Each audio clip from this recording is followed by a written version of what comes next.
Morning po. Ngayon po magluluto tayo ng chicken katsu. Ang ating kailangan po ay breast fillet. Ganito po siya.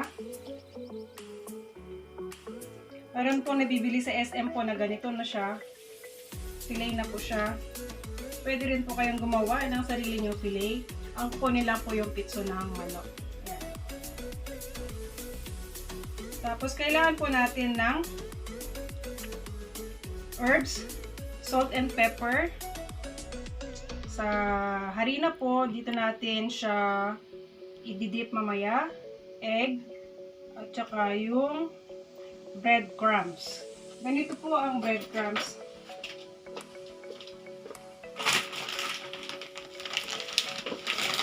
Ganito po ang breadcrumbs. Meron malaki, meron din po maliit na pack. Ngayon po, pag wala kayong mabili po na ganito, pwede kayong durugin nyo lang po yung sky flakes.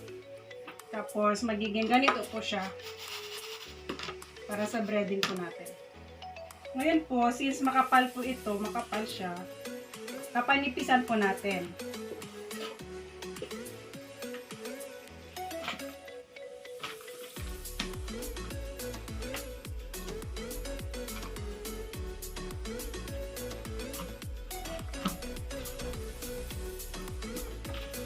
Ganito po ang gagawin natin.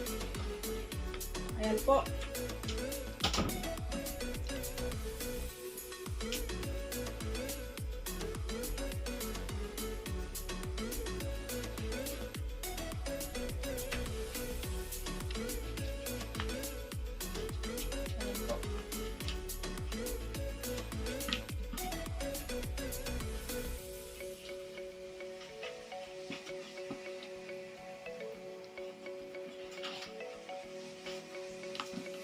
Gawin nyo lang po na manipis para po mabilis siyang maluto.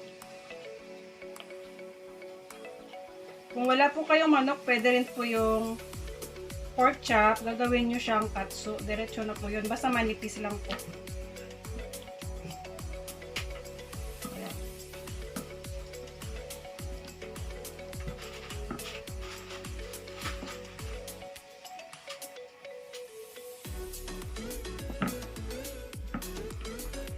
Ayan po.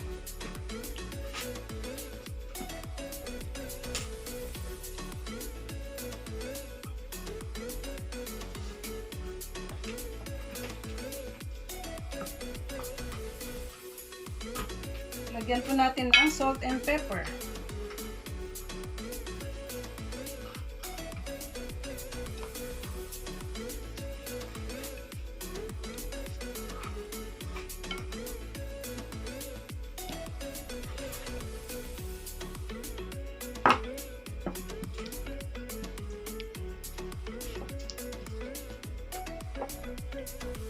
Herbs.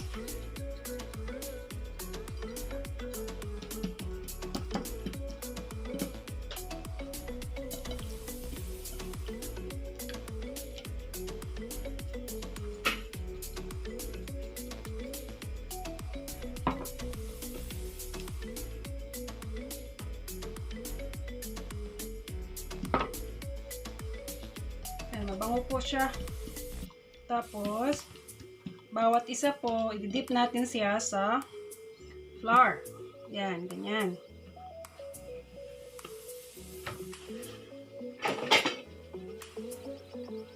Tapos,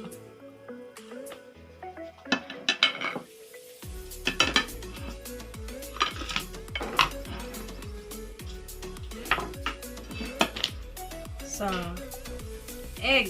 I-dip rin po sa egg. Sa breadcrumbs. Ayan. Sa flour. Dry po ito. Tapos sa egg. Wet po ito. So, dry, wet, another dry. Ganyan po ang procedure sa paggawa ng ating katsu.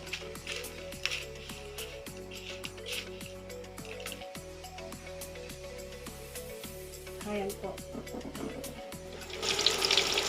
Ngayon po, pag mainit yung mantika, ilagay po yung ating chicken fillet. Iba-brown po both sides.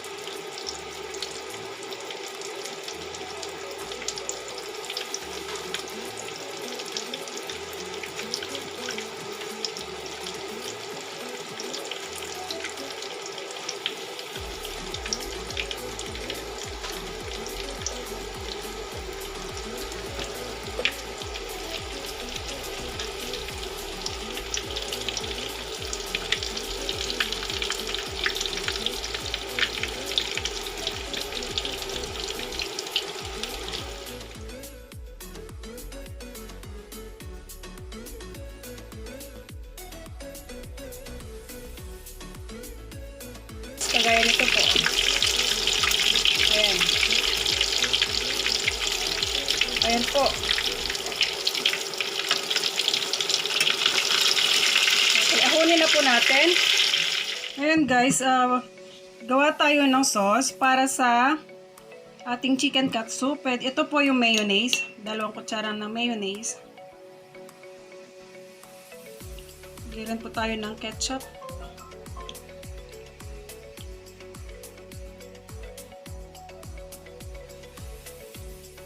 Dalawang kutsara ng ketchup.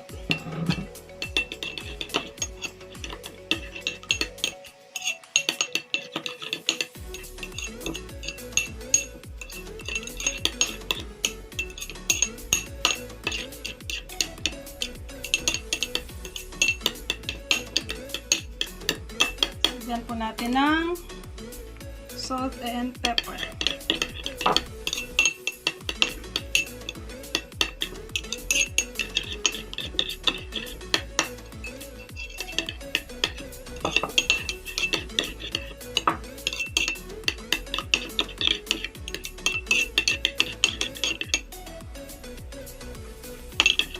Ito po yung chicken katsu natin, mga best friends.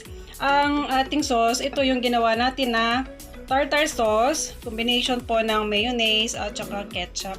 Pwede rin po na ketchup lang ang gagamitin ninyo.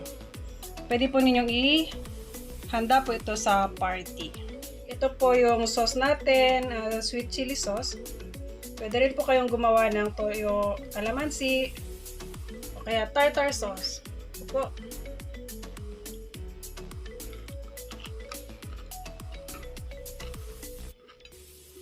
Crunchy po siya. Yan po yung effect ng breadcrumbs. Pwede po itong pang party. At pwede ninyong ihanda sa inyong mga bahay. Pwede rin po itong baunin o kaya kainin na lang po sa sasakyan. Yung mga hindi pa po nag-subscribe, pa-subscribe lang po. Sana po nakapulot kayong idea. Maraming salamat po.